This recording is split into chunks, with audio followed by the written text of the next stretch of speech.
Muy buenos días, queridos hermanos, queridas hermanas que nos acompañan esta mañana, una vez más para empezarmos este día con la palabra de Dios.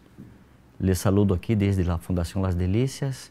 En esta mañana queremos una vez más compartir de la palabra de Dios, permitir que el Espíritu Santo nos hable al corazón y nos llene de esperanza, de confianza para estos días y para los días que vienen.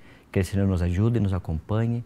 Les invito a que abran sus Biblias y en este momento vamos a empezar con una oración para que el Espíritu Santo sea nuestro profesor, nuestro maestro y nos enseñe palabras de vida. Acompáñenme en una oración.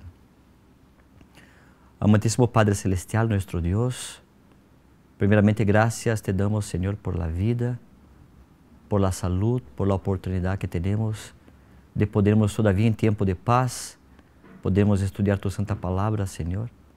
Permítanos comprenderla, permítanos, Señor, ponerla en práctica en nuestras vidas, que sea tu Santo Espíritu nos enseñando, nos capacitando, Señor, a comprenderla. Danos, Señor, tu bendición esta mañana. Todo eso te pido y agradezco en nombre de Jesús, nuestro Salvador. Amén, Señor. Amén.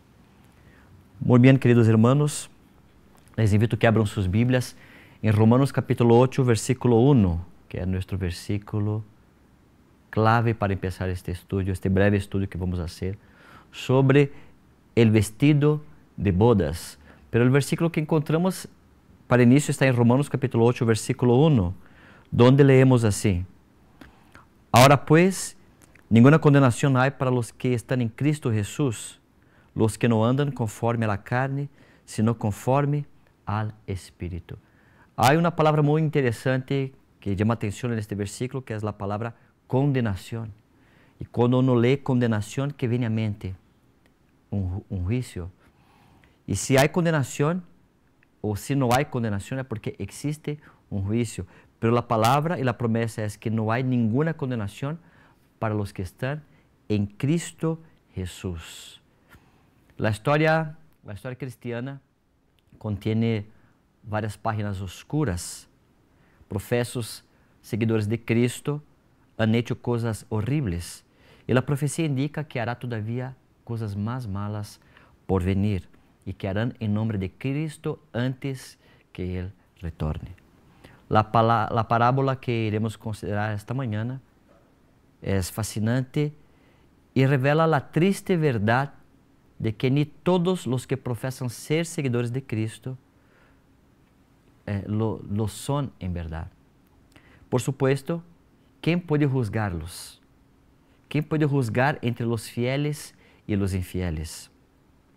¿Quiénes somos nosotros para mirar la paja que está en el ojo del otro hermano, mientras en nuestro ojo hay una viga? ¿Cierto? Eso se encuentra en Mateo 7:3. Pero hay alguien que puede hacerlo y es Dios. Solamente Dios puede hacerlo. Pero ¿en qué momento Dios hace eso? ¿En qué momento nos encontramos en la historia de la humanidad que nos llama la atención para ponernos atención en este asunto tan importante que es la cuestión del juicio? Quiero leer, compartir con ustedes un texto que se encuentra en Palabras de Vida del Gran Maestro, página 251 y 252, donde la sierva del Señor nos dice lo siguiente respecto de este asunto. Acompañen conmigo. Los convidados a la fiesta del Evangelio son aquellos que profesan servir a Dios, aquellos cuyos nombres están escritos en el libro de la vida. Pero no todos los que profesan ser cristianos son verdaderos discípulos. Antes de que se dé la recompensa final, debe decidirse quiénes son idóneos para compartir la herencia de los justos. Esta decisión debe hacerse antes de la segunda venida de Cristo en las nubes del cielo, porque cuando Él venga, traerá su galardón consigo para recompensar a cada uno según sea su obra. Apocalipsis 22, 12. Entonces, según este texto, claramente expuesto, hay un juicio que se pasa antes de la segunda venida de Jesús. Y para eso tenemos que estarmos listos y preparados. Mateus capítulo 21 É um capítulo muito interessante que encontramos aqui no Evangelho de São Mateus. Pero é um capítulo que vem junto, que é um contexto interessante com Mateus capítulo 22, onde encontramos a parábola de la boda. E Mateus 21, ao contar alguns dos últimos dias do ministério de Jesus, está lleno de drama, de tensão, de excitação, e também revela a alarmante capacidade de nossos corações de enganar-nos e o poder del mal para cegar nossas mentes aún a las verdades mais óbvias. É fácil agora mirar hacia atrás e pensar como puderam esses líderes ser tão duros, tão ciegos frente a la verdade, a la evidência de que Jesus era o Messias. Sin embargo, nós não devemos enganar-nos. Há alguma razão para pensar que, aún com tanta luz, nós somos muito diferentes de eles? Não mostramos, a vezes, uma indiferença também a las verdades tão óbvias que se apresentam para nós hoje também? Cristo morreu por nós, isso é verdade. E o perdão está oferecido a todos os que decidam aceitar este sacrifício tão lindo, tão sublime que hizo nosso Senhor por nós. Pero quão cuidadosos devemos ser para não nos enganarmos a nós mesmos al pensar que não podemos ser enganados. Al lermos Mateus 21, não vamos fazer isso nesta manhã por el tempo, pero le invito que em sua casa, depois deste tema, leia São Mateus 21 para que entenda e compreenda o contexto que existe com São Mateus capítulo 22, que vai ser a parábola que vamos estudar. Pero al lermos São Mateus 21 encontramos aí a espina dorsal da parábola de São Mateus 22, o rechazo hacia Jesus, el por qué rechazaron a Jesús los líderes y por qué la multitud decidió seguir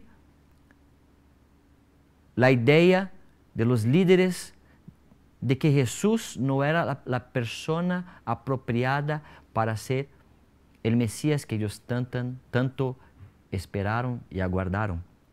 Cuán triste es que quienes deberían haber sido maestros de los demás eran quienes tenían más que aprender y en muchos casos nunca lo aprendieron. Y cuando finalmente lo hagan, será demasiado tarde. Isso se encontra em Romanos 14, versículo 10. El tiempo de reconocer nuestra necesidad de un Mesías, de un Salvador, de un Padre que nos perdona es ahora. E é um momento muito solene, o momento em que vivimos. E encontramos isto em São Mateus, capítulo 22, onde aparece esta figura de linguagem, esta imagem de uma boda, de um casamento. Lhe invito que abra sua Bíblia em São Mateus, capítulo 22, a partir do versículo 1. Vamos estudar nesta manhã a parábola de la boda, que vem em conexão com várias outras parábolas, como a parábola de las 10 vírgenes, a parábola de la pesca. Pero nesta parábola se encontra de maneira essencial o mensaje del juicio e o mensaje de preparação do povo de Deus. São Mateus capítulo 22, versículo 1. Empezamos leyendo assim. Respondiendo Jesús, les volvió a hablar en parábolas diciendo, versículo 2, el reino de los cielos es semejante a un rey que hizo fiesta de bodas a su hijo. Quero chamar a atenção para esta expressão, el reino de los cielos. Toda vez que encontramos em parábolas esta expressão, el reino de los cielos viene, que el reino de Dios está cerca, é muito interessante porque isso se hace referência a nosso tempo, al tempo que nós nos encontramos hoje. Pero como assim, hermano Anderson? ¿Dónde se encontra na Bíblia que el reino de Dios, de que habla Jesús, é nosso tempo? Acompanhem comigo São Lucas capítulo 19. São Lucas capítulo 19, versículo 11 al 12. E encontramos aqui que o recebimento do reino, o momento em que Cristo recebe o reino, é quando empiezan as bodas. Lucas capítulo 19, versículo 11 al 12.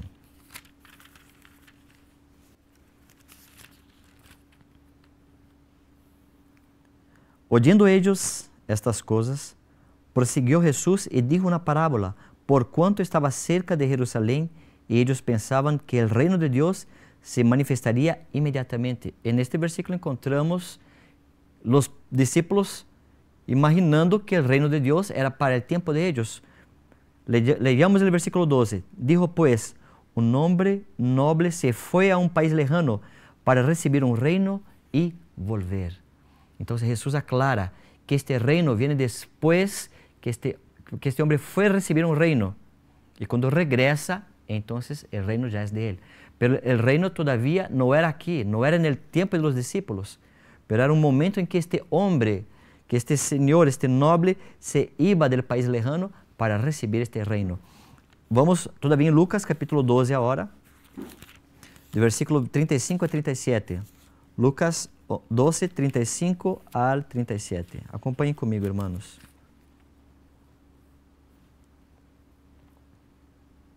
E assim leemos. Estén ceñidos vuestros lomos e vuestras lámparas encendidas, e vosotros sed semelhantes a hombres que aguardam a que su Senhor regrese de las bodas, para que quando llegue e llame, le abran enseguida. Bem-aventurados aqueles siervos a los quales su Senhor quando venga, hade velando. De certo os digo que se ceñirá e hará que se sienten a la mesa e vendrá a servirles. Muito interessante esse versículo, esta parte de Lucas capítulo 12, versículo 35 al 37, que nos muestra que el reino, este reino que habla aquí en San Mateo 22, es el reino que Jesús trae enseguida, después de las bodas. Entonces, el reino que hace referencia aquí es nuestro tiempo. ¿Ok? Seguimos leyendo San Mateo capítulo 22, versículo 3. San Mateo 22, versículo 3. Y envió a sus siervos a llamar a los convidados a las bodas, mas estos no quisieron venir. Volvió a enviar otros siervos, diciendo, decid a los convidados, he aquí, he preparado mi comida, mis toros y animales engordados han sido muertos, y todo está dispuesto, venid a las bodas. Versículo 5. Mas ellos, sin hacer caso, se fueron uno a su labranza y otro a sus negocios. Y otros, tomando a los siervos, los afrentaron y los mataron. Al oírlo, el rey se enojó y enviando sus ejércitos, destruyó a aquellos homicidas y quemó su ciudad. Entonces dijo a sus siervos, las bodas a la verdad están preparadas, mas los que fueron convidados no eran dignos. Queridos, una cosa es tener un casamento. Otra cosa es que un rey tenga un casamento. E ser invitado a um casamento celebrado por um rei para seu próprio hijo devió ser algo realmente de gran honor. As imagens de uma boda aqui, especificamente del hijo, são uma referência óbvia a la relação entre Jesús e sua igreja. Isso encontramos em Apocalipse capítulo 21, versículo 12 e 9, e Efésios capítulo 5, versículo 21 hasta el 23. Ya leermos San Mateus 22, versículo 1 a 8, que leemos ahora, encontramos esta relación que hace parte de esta parábola con Mateus 21, con el capítulo anterior. Y el tema específico que aparece aquí es la cuestión de la espera, de esperar a este Señor que se va, que va a hacer un reino y retorna. Pero quero encontrar los invitados, los convidados preparados dentro del espacio, dentro del ambiente por el cual Él ha preparado para que la gente, los invitados estuvieran ahí. Y es muy interesante que participa del casamento solo los invitados y los que aceptan esta invitación. Y en la parábola encontramos que fueron invitados, pero rechazaron la invitación. Los convidados rechazaron esta invitación tan especial. Notemos también que el rey hizo todos los preparativos, arregló el casamiento, preparó la cena, hizo matar a los animales. De hecho, el mensaje era, todo está listo, vengan a las bodas, todo está listo, vengan a las bodas. Al final, todo lo que la gente debía hacer era aceptar la invitación que se les ofrecía. Además, fijemos en los factores que hicieron con que la gente despreciara la invitación del rey. Algunos no la tomaron en serio, no creyeron que era importante. Eso podría simbolizar a los que hoy no toman en serio la invitación del Evangelio, que no toman en serio el llamado para aceptar a Jesús como su Salvador personal. Otros se fueron, dijo Jesús, que el camino a la salvación se fueron porque el camino para ellos era angosto. Mateo 7:14. La gente encuentra toda suerte de excusas para evitar y rechazar la invitación del Señor. Y para otros, el atractivo del mundo fue sencillamente las cosas materiales, las cosas de este mundo. Y finalmente, mientras algunos simplemente ignoraban la invitación, otros hasta persiguieron a los siervos que llevaban el convite. Cualquiera que haya sido la razón, todos quedaron afuera de la boda. Y pensemos además acerca de las palabras del rey, que dijo que los que habían rechazado la invitación no eran dignos. Todos los que rechazan la invitación para participar de la boda no son dignos de la boda. ¿Cómo entendemos esto? A la luz de la universalidad de todos los pecados humanos y su condición pecaminosa. ¿Hay algunos de nosotros que realmente sea digno de ser invitado a esta boda? ¿Será que yo soy digno de recibir esa invitación? Finalmente, ser digno en el sentido bíblico proviene de lo que Cristo hace por nosotros y hizo por mí. Nuestra dignidad no está en nosotros mismos, sino en lo que permitimos que Dios haga por nosotros y en nosotros. Esta es la dignidad de los invitados de la boda, permitir que Dios trabaje en nuestras vidas. De todas las razones que encontramos aquí para rechazar la invitación, ninguna de ellas es válida, ninguna es seria. Pero la parábola no termina aquí, porque hay algunos que aceptaron ir a la fiesta. Todavía en Romanos, vamos continuando en Mateos capítulo 22, leamos del versículo 9 al versículo 14, que aquí hay un desdoblamiento de esta parábola. Primeramente, esa primera parte, donde hay personas que no aceptaron. Los estudiosos bíblicos adventistas admiten que esta primera parte hace relación con los judíos, que durante siglos y años rechazaron los profetas, rechazaron el mensaje y no fueron dignos de la invitación del mensaje del Evangelio. Y cuando viene el Mesías, viene Cristo. Por eso el contexto de San Mateo 21 es importante, que nos hace entender el inicio de esta parábola. Rechazaron a Jesús, rechazaron el mensaje. Pero la parábola no termina aquí, como les decía. Hay algunos que así aceptan esta invitación. Continuamos con la lectura y vamos a comprender mejor eso. Versículo 9. Id pues a las salidas de los caminos y llamad a las bodas a cuanto halléis. Y saliendo los siervos por los caminos, juntaron a todos los que hallaron, juntamente malos y buenos, y las bodas fueron llenas de convidados. Versículo 11. Y entró el rey para ver los convidados, y vio allí a un hombre que no estaba vestido de boda. Y le dijo: amigo, ¿cómo entraste aquí sin estar vestido de boda? Mas él enmudeció. Entonces el rey dijo a los que servían: atadle de pies y manos y echadle en las tinieblas de afuera. Allí será el lloro y el crujir de dientes, porque muchos son llamados y pocos son los escogidos. Entonces, después que fueron rechazadas 2 llamadas, aquí habla que el rey envió ahora otra llamada. Esta vez a cuantos, versículo 9, a cuantos halléis. Y ordenó a sus siervos que los invitaran a las bodas.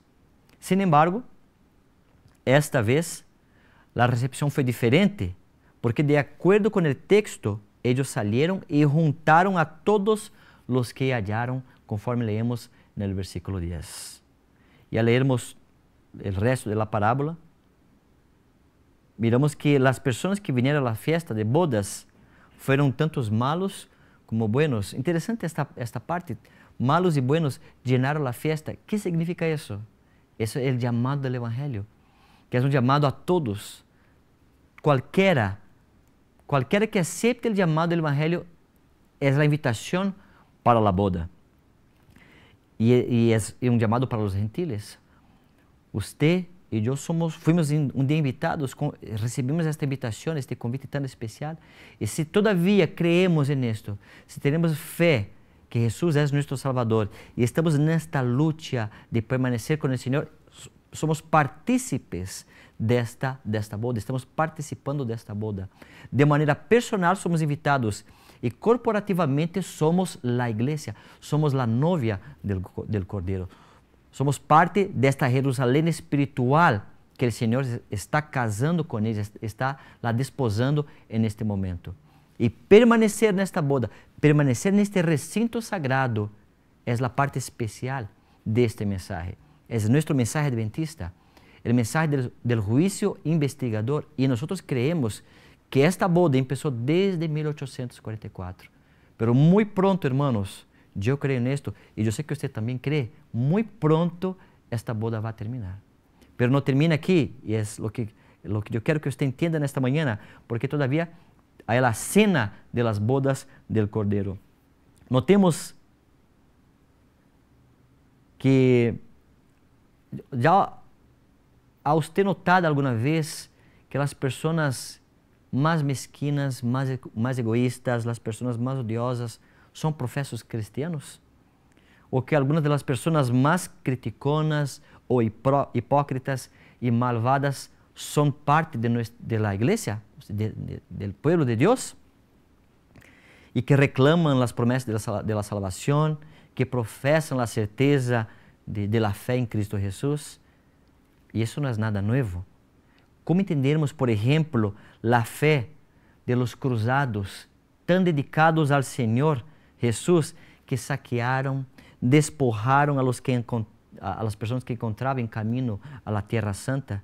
Y un testigo ocular una vez informó en un libro que los cruzados, que las tropas hirvieran los adultos paganos en grandes vasijas, e empalaban a los niños en palos agudos y los devoraban asados. ¿Cómo pudieron esos horrores hacerse en nombre de Jesús? Uno puede pensar, es fácil, esta gente no era cristiana real, pero ¿cómo sabemos? ¿Cómo podemos nosotros juzgar los corazones? O sea, ¿qué les enseñó? ¿Cuál fue la cultura de ellos? ¿Cuál fue el contexto en que se encontraron? ¿No podría ser que algunos más tarde se hayan arrepentido, reclamando las mismas promesas de perdón y gracia que nosotros reclamamos hoy? ¿Qué dices acerca de los horrendos actos de quienes resultaron ser, al parecer, almas piadosas, quienes somos y cometieron varios pecados y varios errores? ¿Quién somos nosotros para juzgar los corazones? No deberíamos juzgar, pero hay alguien que juzga. Alguien que está juzgando y que juzgará finalmente, y este alguien es Dios. Y los adventistas del séptimo día llamamos a esto el juicio investigador, que se revela en esta parábola de San Mateo 22, la parábola de las bodas. Y aquí se encuentra algo muy importante, que es el vestido de la boda. ¿Y este vestido qué representa en la parábola? Porque el rechazo del vestido es literalmente un asunto de vida o de muerte eterna. Y a menos que uno crea en la teoría de que una vez salvo, salvo para siempre, ¿cuál es el problema con la idea de que Dios en algún momento de la historia, en forma final y definitiva, separará el trigo de la cizaña, como encontramos en Mateos 13, 24 a 30? Dios va a un día finalmente separará a los prudentes de los insensatos, como encontramos en San Mateo 25, la parábola de las 10 vírgenes. Los fieles de los infieles, los que realmente están cubiertos de la vestidura de la gracia de Dios, de los que dicen estar cubiertos, pero realmente no están. Lo separará de entre los que han profesado seguirlo, especialmente cuando algunos de ellos hicieron y podrían todavía estar haciendo cosas horribles, tal vez aún en su nombre. ¿No habrá algún tipo de arreglo de cuentas al final entre los verdaderos y los falsos que reclaman las mismas promesas de salvación que nosotros siempre hacemos, especialmente en una religión cuya base es que eres salvo porque lo hizo otro por ti? Pensemos, hermanos, si la salvación fuera puramente por nuestras obras, sería muy fácil. Basta hacermos la suma de ellas, poder alcanzar un cierto nivel o no, punto. Pero en una fe donde la salvación descansa en los méritos de lo que otra persona hizo por mí, una fe donde yo tengo que creer que lo que Cristo hizo por mí, que los méritos de Él, que las buenas obras que Él hizo son de ellos, no son mías, que yo solo acepto por fe, es algo diferente. El matiz es diferente. Es una cuestión de confianza. Esa es la vestidura de Cristo. Por eso, el juicio de uno que nunca comete errores parecería más necesario aquí que en una religión en la que las obras son la norma. ¿Y acerca de qué se trata esta parábola? De entre los que han profesado seguirlo. Dios separará lo verdadero de lo falso. ¿Y cuál es el factor decisivo en este juicio? Es si yo estoy revestido de las maravillosas vestiduras de la justicia de Cristo, que se ofrece gratuitamente a todos los que así lo aceptan. Estar vestido de las vestiduras de Cristo. Y es muy interesante que cuando el rey entra, el momento en que el rey entra en este escenario, este ambiente, para mirar a los invitados, él encuentra una persona que no tiene la vestidura de boda, que no tiene esta vestidura ofrecida gratuitamente a todos los invitados. Y finalmente, ¿cuál es la solución final? Echarlo para afuera. No hace parte del ambiente, no fue digno de la invitación. Esta parábola hace una distinción muy importante entre ser miembro de la iglesia y ser un pecador salvado por la justicia de Cristo. Entre ser un miembro de la iglesia y ser verdaderamente un siervo en el reino de Dios. El Señor desea ser nuestro amigo, porque los que reciben la invitación aceptan que son amigos del Rey. Y al entrar entonces en este momento dentro de este recinto sagrado, se tornan amigos del Rey y hay que permanecer en esta amistad con el Señor. Y esta investigación, como ya dijimos, a menos que uno crea que una vez que la persona es salvada nunca puede caer, es difícil imaginar que Dios no hiciera una separación final entre los que están vestidos con la justicia de Cristo y los que pretenden estar vestidos de ella. De eso se trata esta parábola. Otra vez, para una religión basada no en nuestras obras, sino en las obras de algún otro, alguien que hizo algo por nosotros, que reclamamos por la fe, que son los méritos de Jesús, ¿cómo no habría finalmente una separación final entre los verdaderos y los falsos? Eclesiastés, capítulo 12, versículo 13 y 14, dice que finalmente la suma de todas las cosas el resumen de todo es que habrá un juicio y Dios hará juicio de todas las obras, hasta las que están escondidas, quer sean buenas, quer sean malas. Y a la luz de 1 Corintios capítulo 4, versículo 5, San Mateus 22, versículo 11, como leímos, se revela de manera cada vez más clara.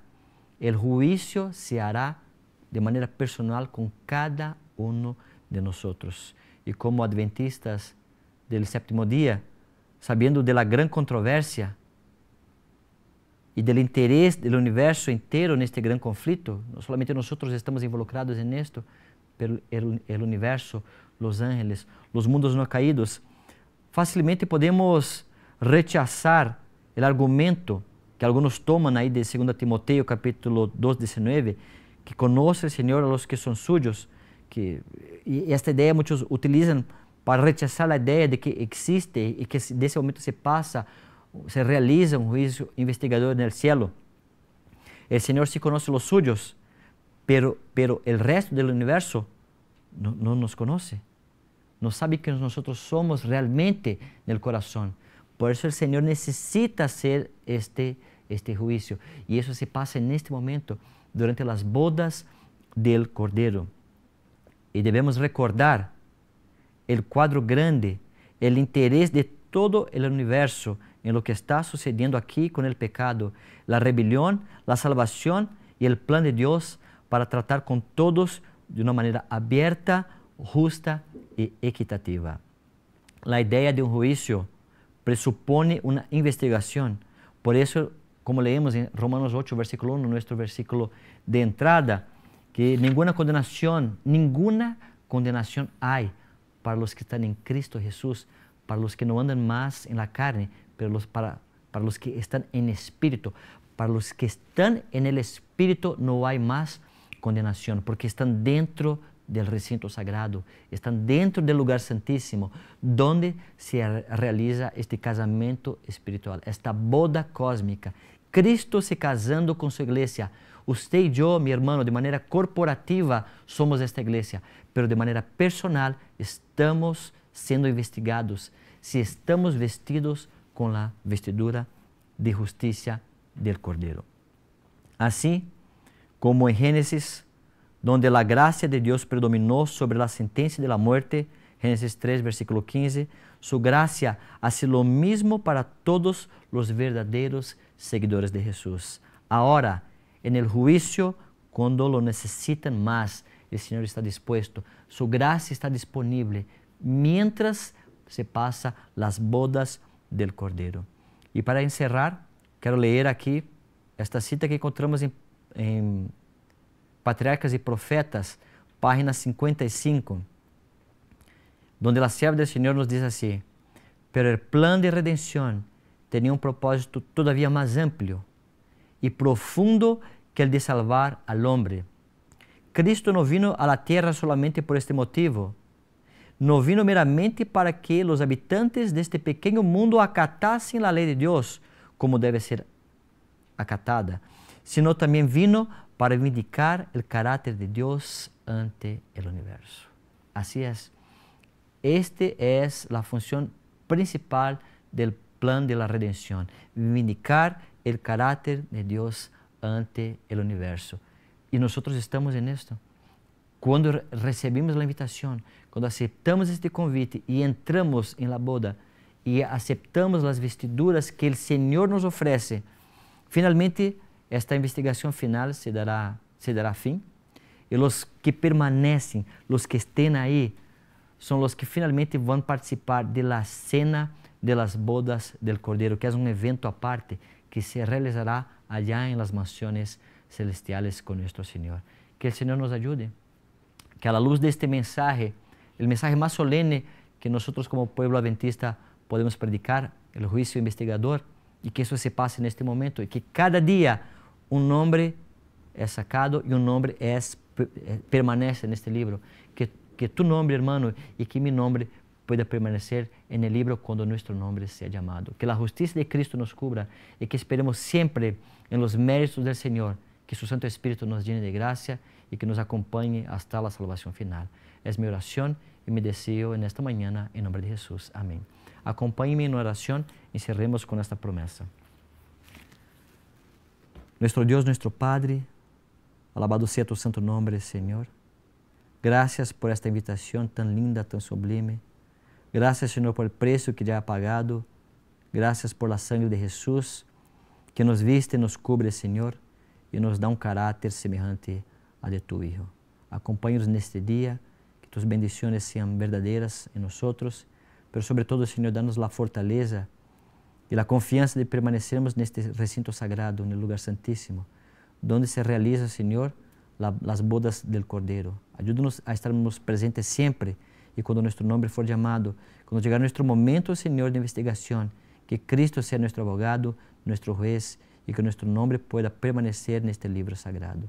Son bendiciones que te pido y agradezco en nombre de Jesús, nuestro Salvador. Amén, Señor. Amén. Este video y las demás producciones que ustedes pueden disfrutar a través de nuestras plataformas son en parte gracias al aporte que personas como tú hacen a este ministerio. Queremos invitarte a que sigas apoyándonos para que el mensaje de Dios cada vez pueda llegar más lejos y con más amplitud. Recuerda, tu aporte hace avanzar la obra. Fundación Las Delicias TV, un estilo de vida.